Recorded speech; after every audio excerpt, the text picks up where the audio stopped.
Another day, another reading. Another day, another reading. Hello, everyone. Welcome to another day of Bible reading. So, if you remember last time, we read about David's anointing. This young man who no one thought of, even his family, they never considered him. And now he was anointed king. Yeah, that's nice. I mean, like, yeah, and already he is getting favor by from Saul, because he's working in Saul's house. He is playing the lyre for Saul to calm Saul down. As if you remember, the spirit of the Lord left Saul, and now the bad spirit of the Lord entered Saul. The good spirit left Saul, and the bad spirit came in. So today we are going to read about David and Goliath. David and Goliath. Okay, we are in verse 17. Chapter 17, we're going to read from verse 1 until verse 58. We will see. It's quite long. Let me get all my notes ready. It's quite long. So hang in there. Hang in there. I think this one is, let me not get ahead of myself. So now the Philistines gathered their army for battle, and they were gathered at Soko. So yeah, the Philistines' army gathered at Soko, which belongs to Judah, and encamped between Soko and Azekah in Ephes-dammim. Yeah, so the Philistines gathered at Soko. They encamped between Soko and Azekah, and in between Zoko and Azekah. So which meaning in Ephes-dammim. So which means that Ephes-dammim is between Soko and Azekah. Yeah, yay! And Saul and the men of Israel were gathered and encamped in the valley of Elah, and they drew up in line to battle against the Philistines. So the men of Israel with Saul, they gathered there, and then they all wanted to fight the Philistines. So I guess it was not like just head on like that. It was maybe one person, I don't know. So everyone gathered there, and they drew up line of battle against the Philistines. So a line of battle against the Philistine, so which means that the Philistines were on one side and then Israel was on the other side. Okay, and the Philistines stood on the mountain on the top on one side, and the Israel on the mountain on the other side, with a valley between them. Okay, so there are two mountains. So one mountain this side, one mountain this side, and the valley. So on this side is the Philistines, and on this side is Israel. Okay, that makes sense. And there came out from the camp of the Philistines a champion named Goliath of Gath. So if you remember in the Bible, it was never what your name. You had to be someone of what. So either where you're from or your family. So I can say, depending on which name you know me by, let's just say Mkhadi of Mamarane, or Mkhadi of South Africa. So if you know me by Frida of South Africa, or Frida of Mamarane. So just depending on, if you know me by Mkhadi or Rarang, but then it was never Orarang of, okay, now you know all my names. Or now it was always the name also with the place or the family or the son of. So I guess since I'm a daughter, it'll be the daughter of. Okay, let me not lose focus. And they came out from the camps of the Philistine a champion named Goliath, whose height was 6 cubits and a span.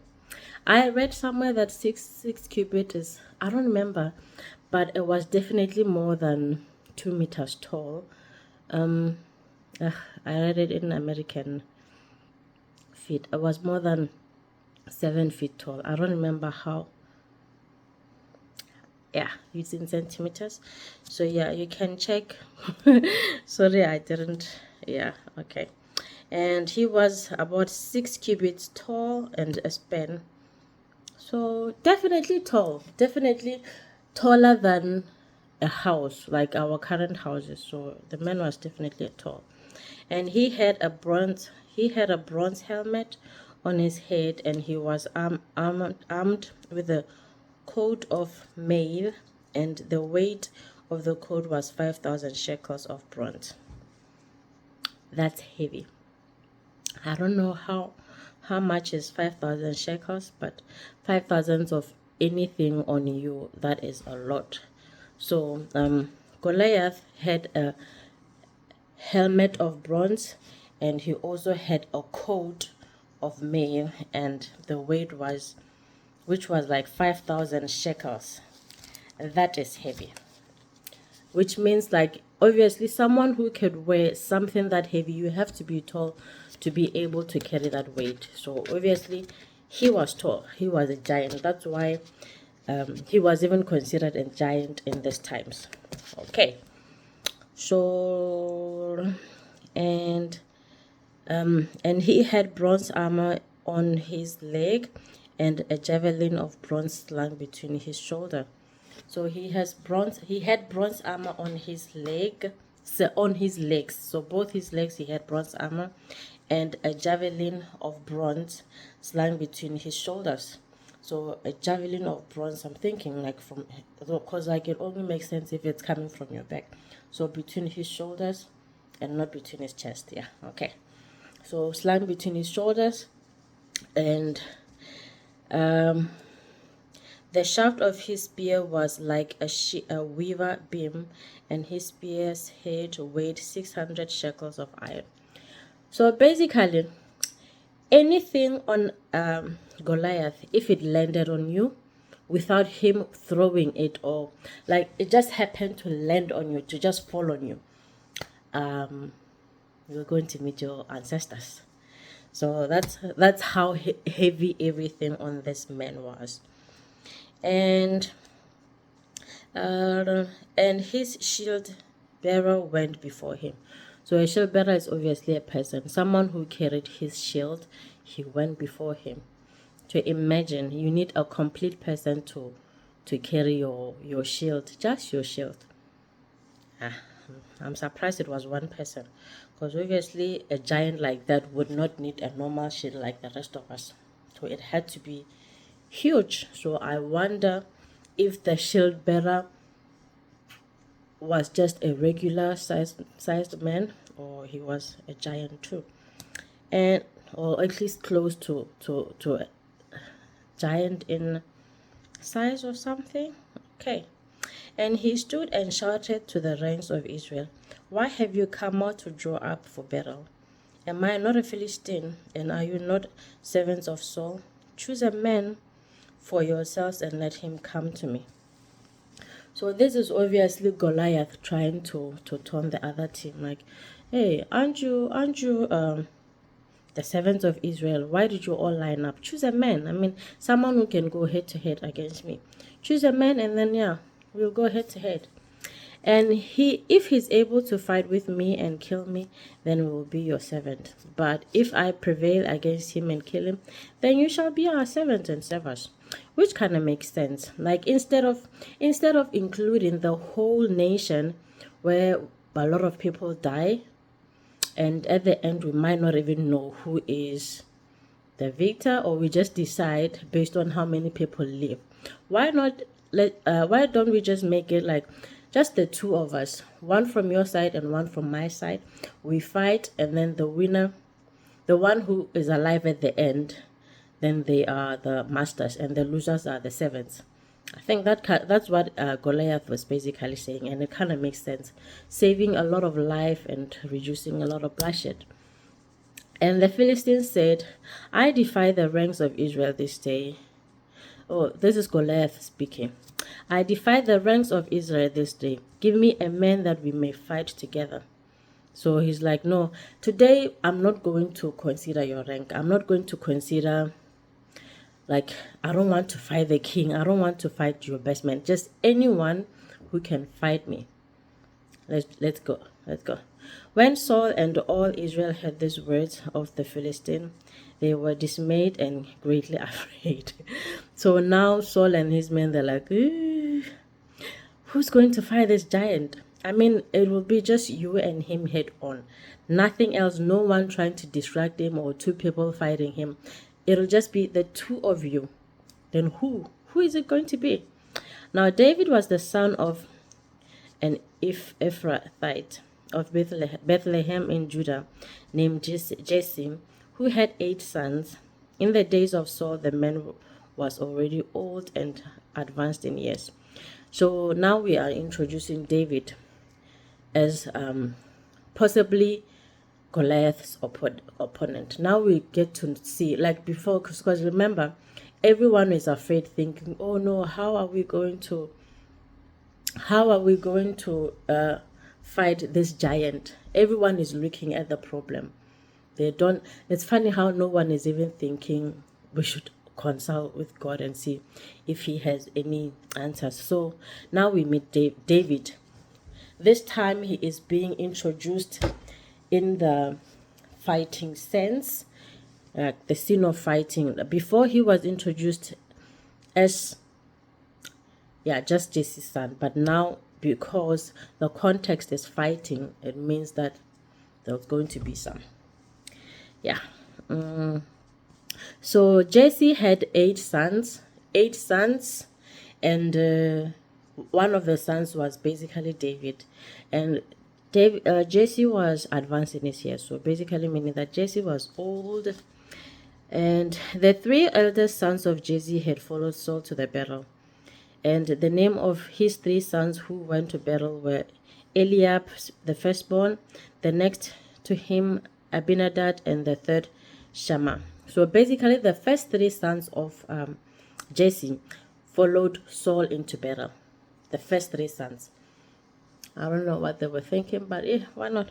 I mean, I guess they're just thinking by order of birth, someone is going to be able to fix this. David was the youngest. The 3 eldest followed Saul, but David went back and forth from Saul to feed his father's sheep at Bethlehem. So David was not even considering this. David didn't even care what was going on. All he cared about was taking care of Saul's needs and feeding his father's cattle. That's all he cared about.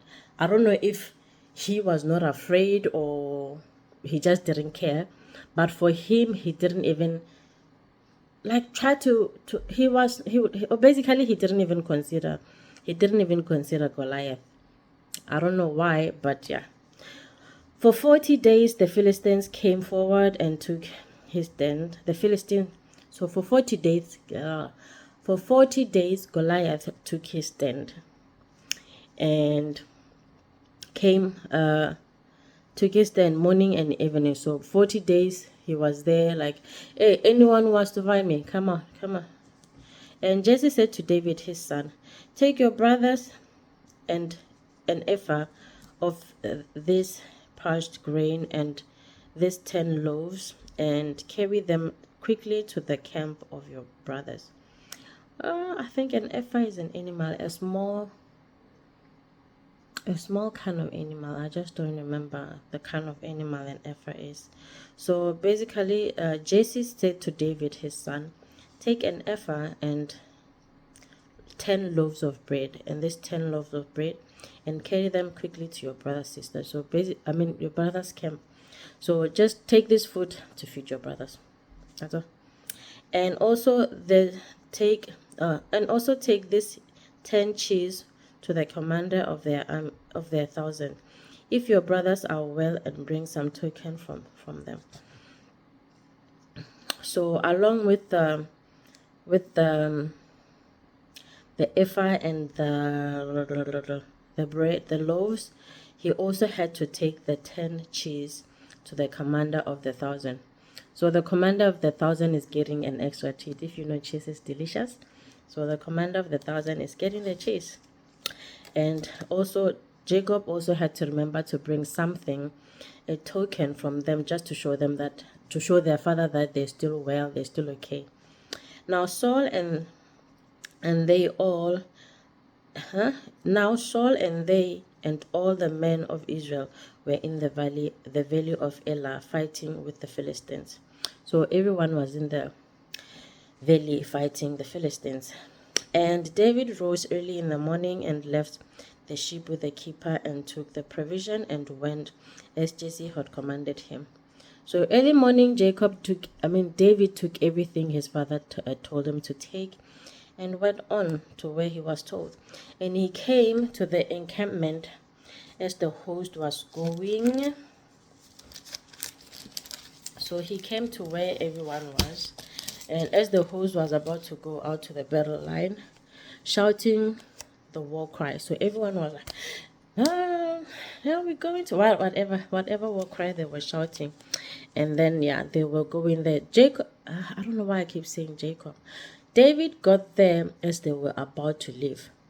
And Israel and the Philistines drew up for battle, army against army. So another day, everyone just standing there, army against army, and no one planning to get dirty or planning to stand up against Goliath.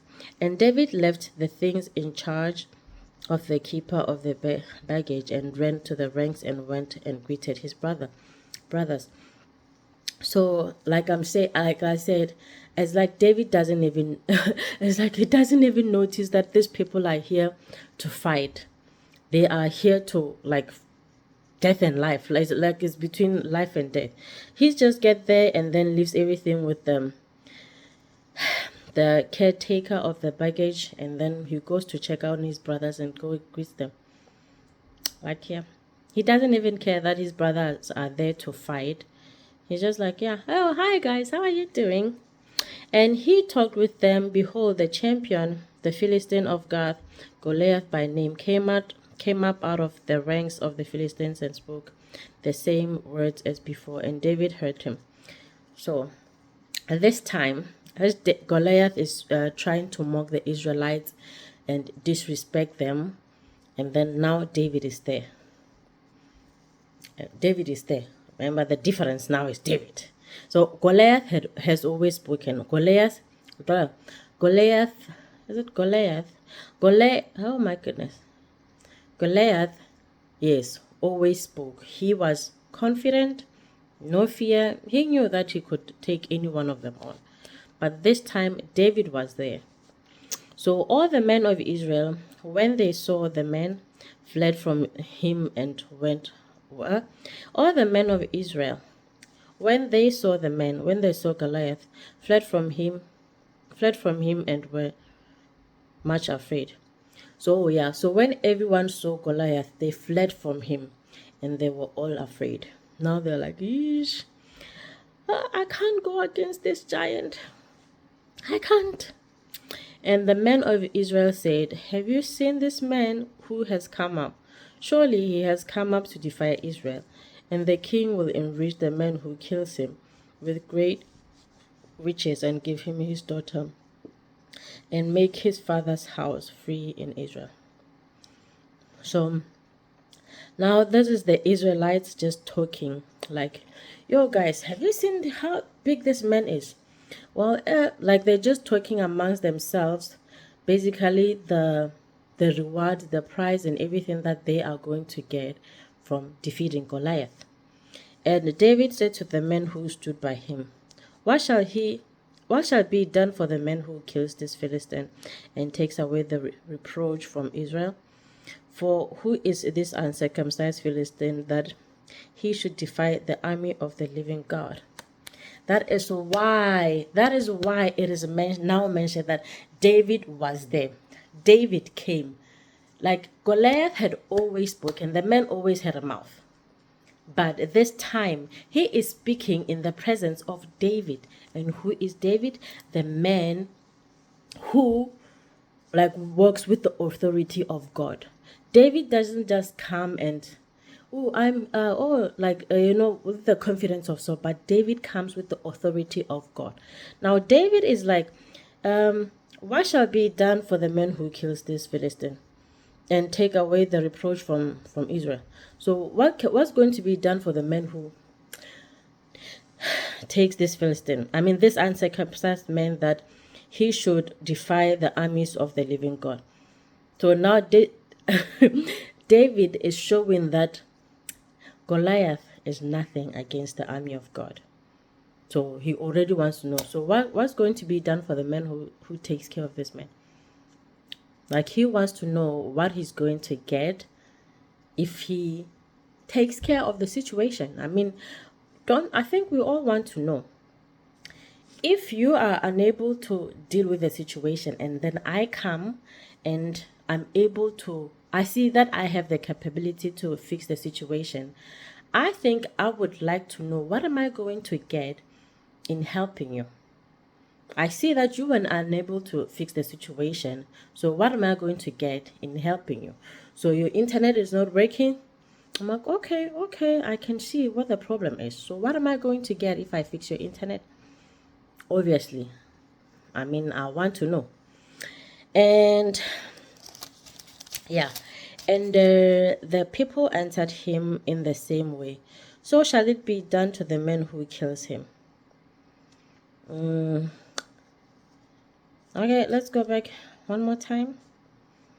And the people answered him in the same way. So shall it be done to the man who kills him. So shall what be done? Okay, let me go back. And David said to the man who stood by him, what shall be done for the man who kills this Philistine and takes away the reproach from Israel? For who is this uncircumcised man?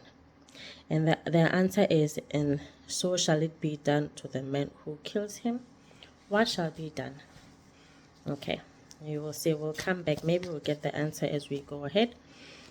Now Eliab, his eldest brother, heard when he spoke to them. So Eliab heard when David was speaking to these people. And Eliab's anger was kindled against David. Why, Eliab? Why does it bother you that David is asking questions? Why? You were there this whole time and you didn't even do anything. Now, you didn't ask any questions. You didn't try to come up with any solution. You didn't do anything. You were just there along with everyone else. So now David is trying to take charge. Why are you being bothered? Why? Because I could understand if David was just a baby, but he's also a man. He's an adult. So which shows that here, even here in chapter 8, his brothers still just see him as the youngest son of his father. So they don't see him, they don't even remember that he was anointed king. So they just see him as our little brother. What are you doing here?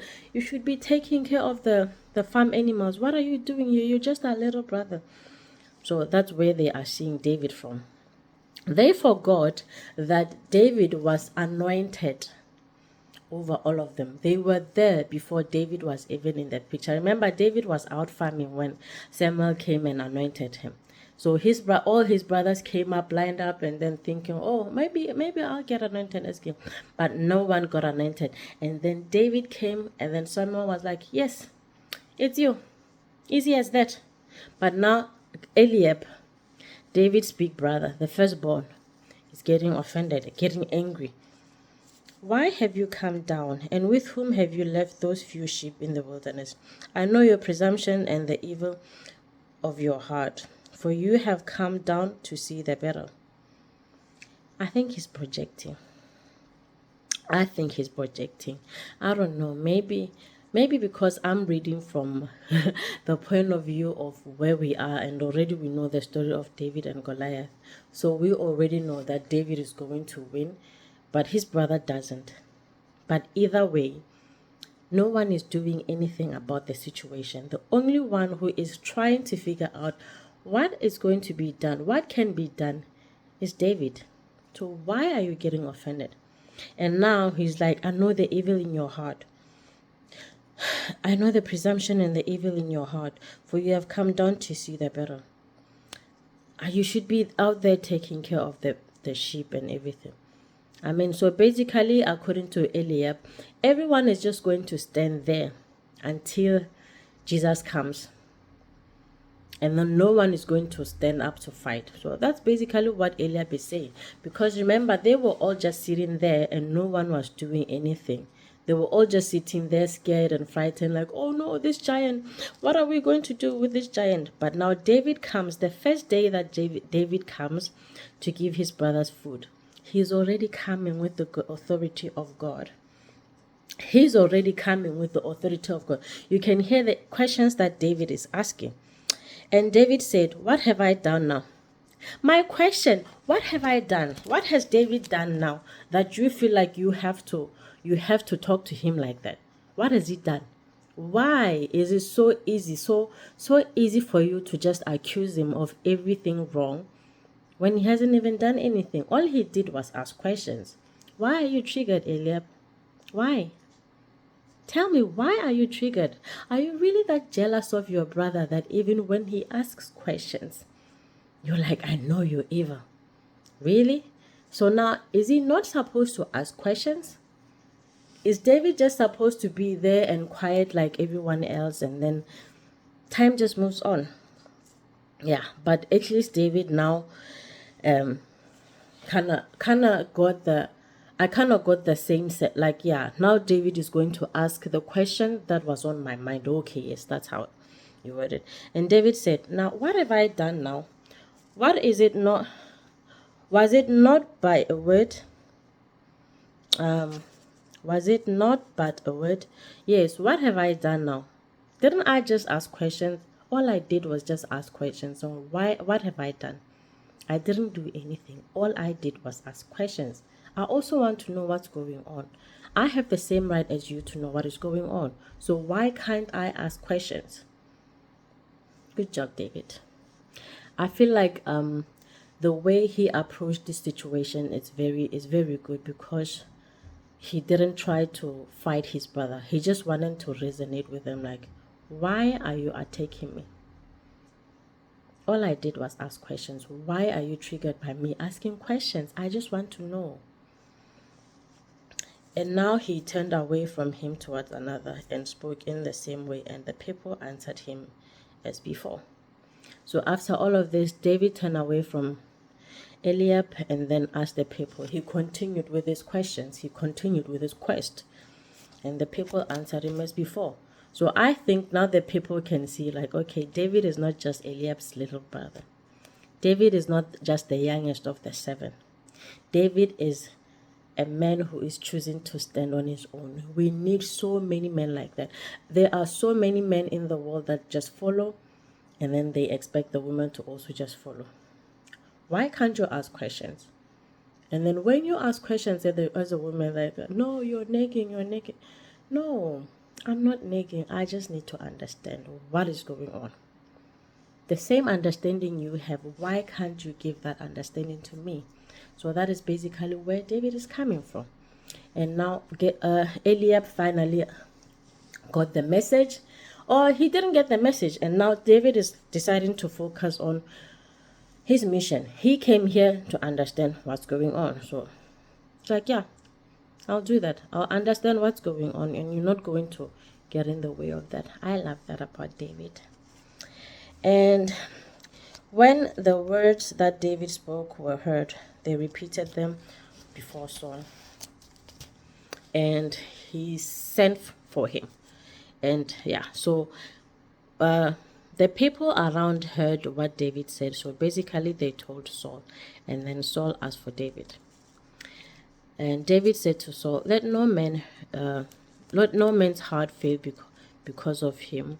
Your servant will go and fight with this Philistine. Oh, David. Okay, let no man, don't worry. I'll take care. Your servant will take care of it. Like, I don't think it's cockiness. I believe it's more confident. David is not even afraid. He is not even faced by this giant that is standing in front of everyone. This giant that is intimidating everyone. And David is not even faced by that.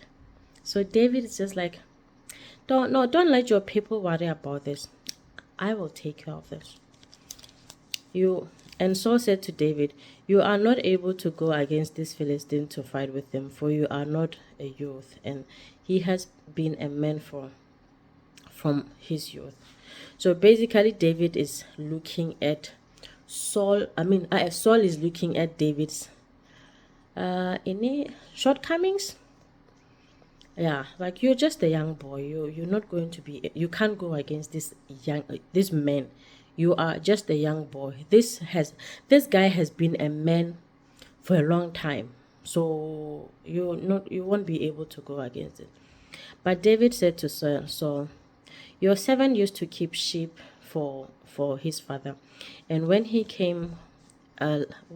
there came a lion or a bear and took the lamb from the flock, I went after him and struck him and delivered it out of his mouth.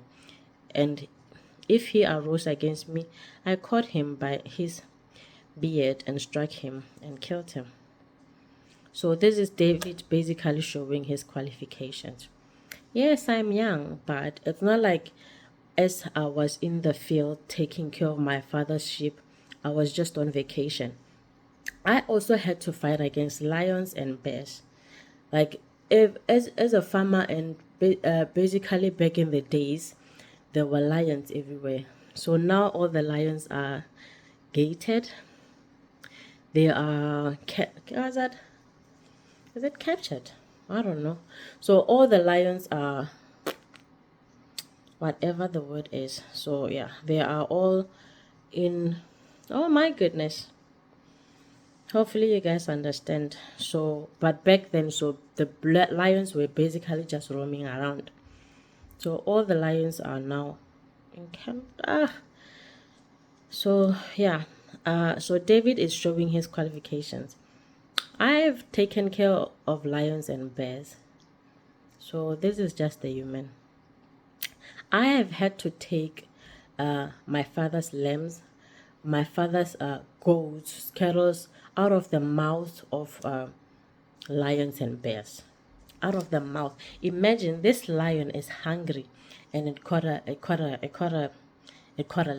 It got a lamb. Like, yay, feast time! And now this young boy comes, just takes it from the mouth. Obviously, it's not just taking it and the lion is like, no, the lion is fighting back. But David still says, I did that.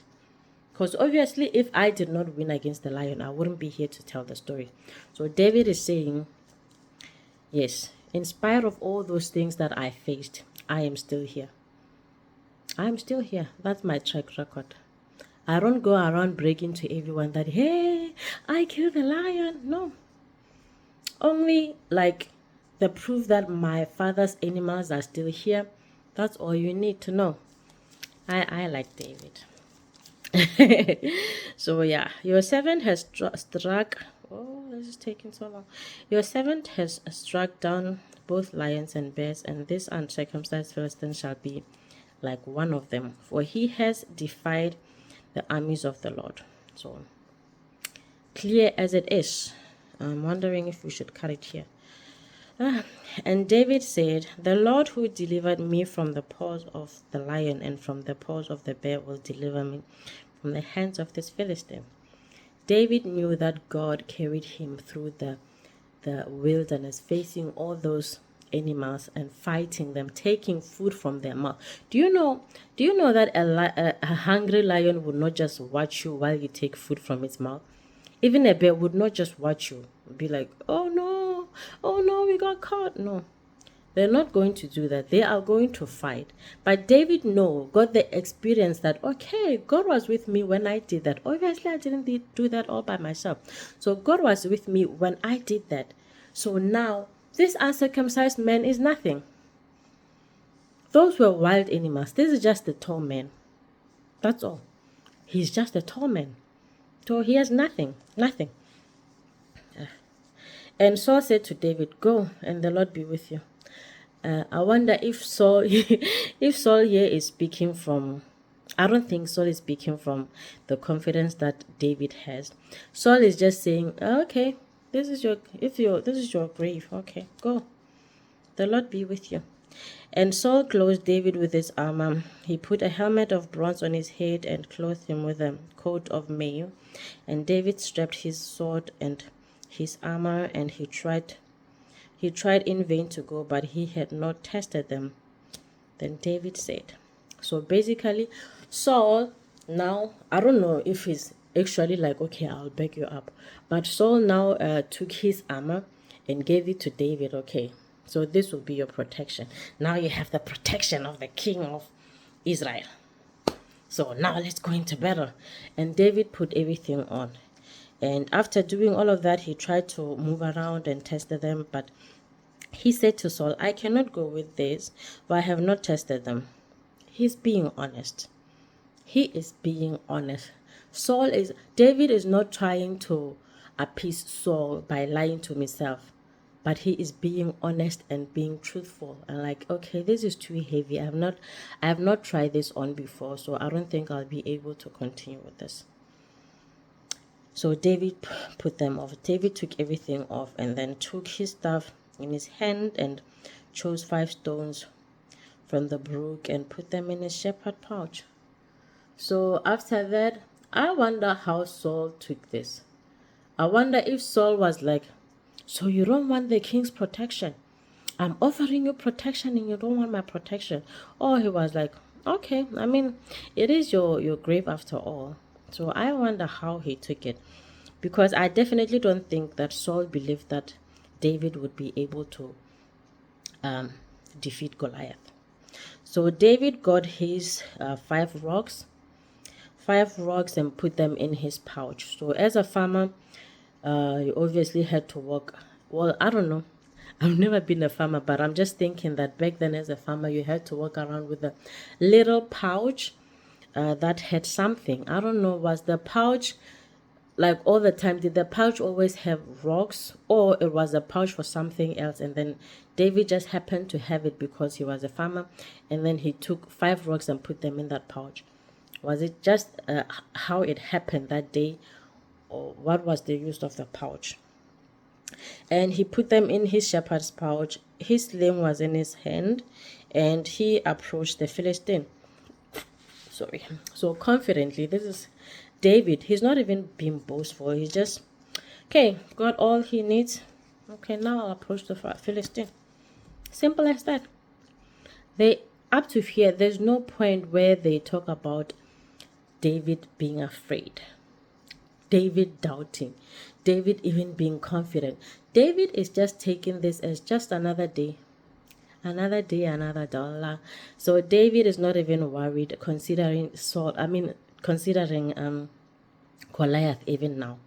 He's not even looking at the size of Goliath. All he said was this uncircumcised man, this uncircumcised Philistine. Because he was like, no, I mean, why are you letting this uncircumcised man even talk to God's people like that? So which means that he knows who God is and how, if you truly know who God is and who God's people are, you would not be talking to them like this. So this is where David is coming from. And the Philistine moved forward and came near David with his shield bearer in front of him.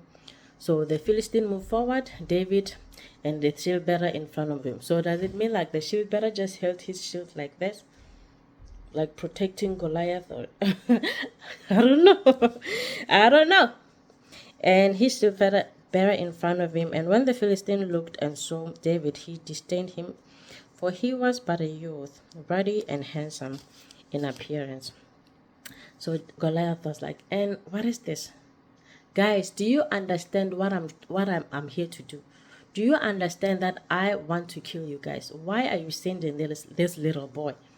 Because Goliath judged David's appearance, but David knew the God inside of him. David didn't even consider Goliath's size, as I keep saying. David just knew that the God who protected him against the lions and the bears would be the same God who's protecting him, against this uncircumcised Philistine. Not even worried. Now, Goliath is trying to intimidate David by mentioning his size. And the Philistine said to David, am I a dog that you come to me with sticks? And the Philistine cursed David by his gods.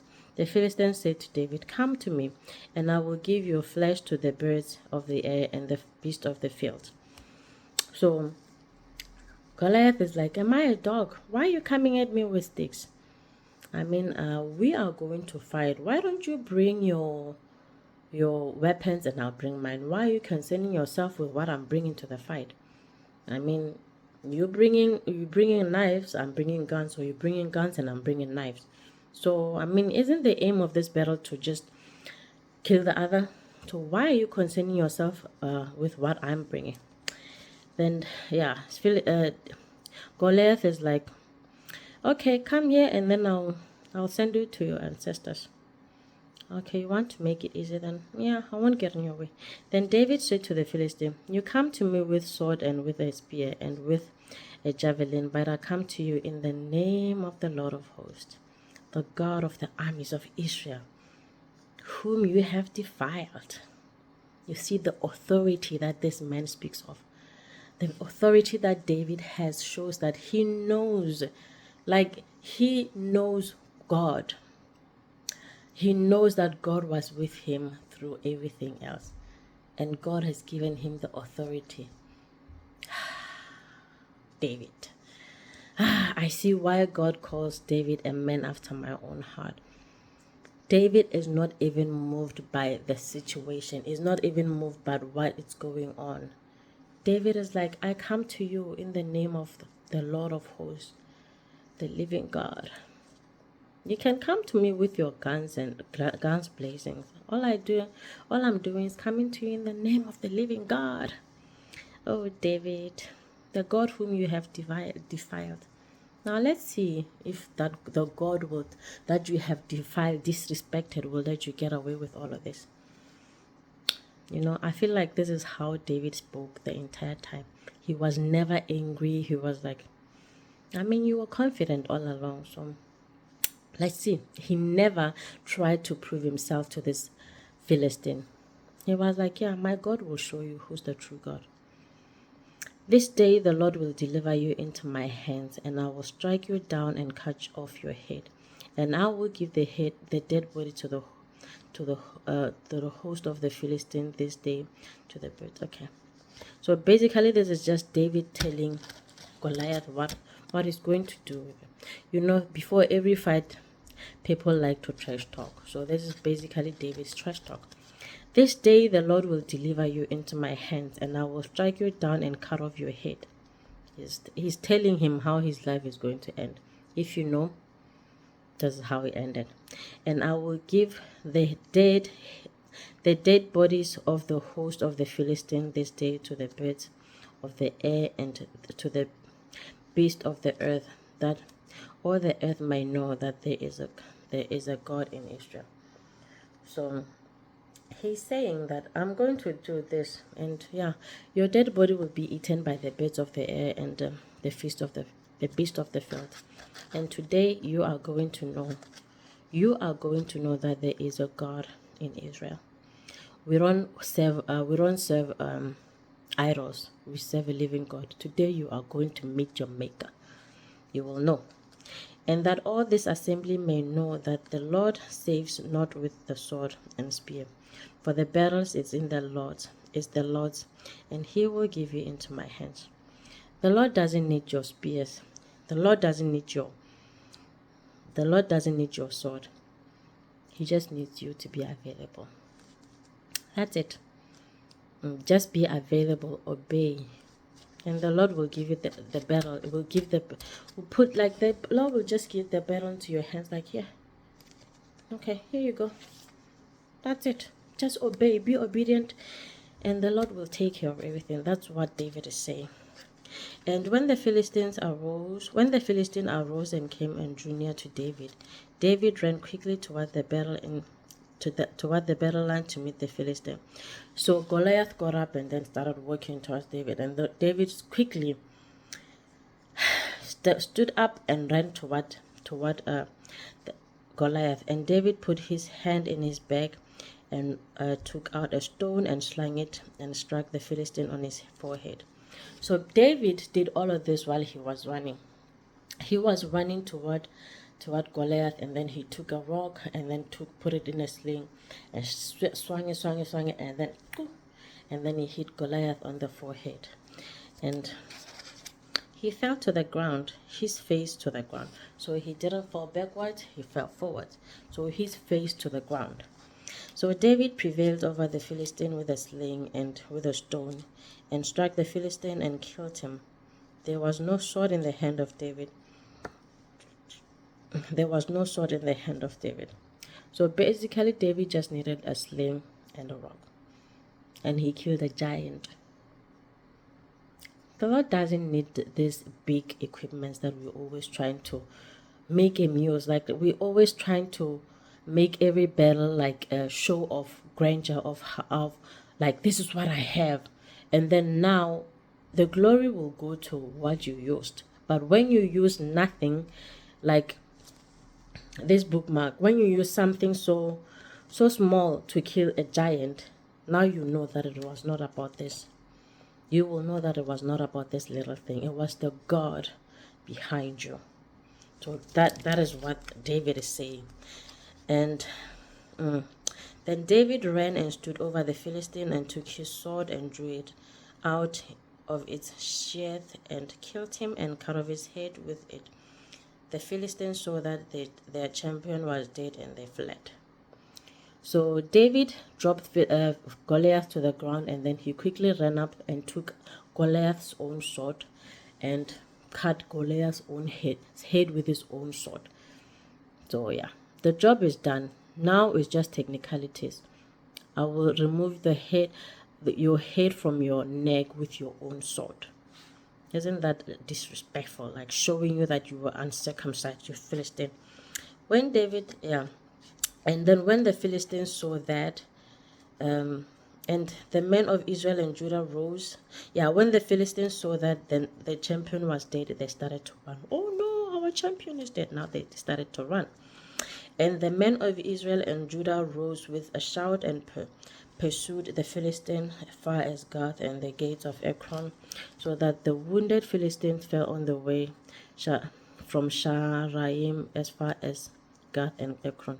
So now suddenly the Israelites have the confidence to finish this. But God took care of it. So the Philistines are running, and now the Israelites are like, yes, let's finish this. And the people of Israel came back from chasing the Philistine, and they plundered their camp. And David took the head of the Philistine and brought it to Jerusalem, but he put his armor in his tent. So after chasing away the Philistines, they came back and took everything of theirs, like everything the Philistine had left. So David took the armor of Goliath and put it in his tent. It is his reward. It is his trophy. As soon as Saul saw David go out against the Philistine, he said to Abner, the commander of the army, Abner, whose son is this? So I guess Saul still doesn't know that David is the one who plays his liar to keep him down, to calm him down. So whose son is this? This man has been taking care of you for some time, and you still don't know him. Is that arrogance or ignorant? And then he asked Abner, whose son is this? Whose son is this youth? And Abner said, as your Lord lives, O king, I do not know. And the king said, inquire whose son the boy is. And as soon as David returned from striking down the Philistine, Abner took him and brought him before Saul with the head of this Philistine in his hand. So as soon as David returned from cutting the head, Abner went to him, and then David had Goliath's head in his hand to Saul. Now they're going to Saul, and Saul asked him, whose son are you, young man? And David answered, I am the son of your servant Jesse, the Bethlehemite. Will he still remember this? Because it's not like it's the first time. He's met David already. But Basically, that's it for today, ladies and gentlemen. I know this was quite long. If you made it to the end, thank you. But I hope that you learned something from reading about this young man, David. Size doesn't matter. It's the God in you, the relationship that you have with your Creator. If you know who you are and whose you are, you will go into every battle and you will not be intimidated by any size, anything size. Big or small, the God in you is bigger than anything that you could ever go through. Have the confidence that your God will take care of everything. It's already been taken care of. Like Jesus said, in the words of Jesus, it is done. So all you have to do is just show up and let God do his thing. Hope you have a good day, everyone. See you next time. Bye bye.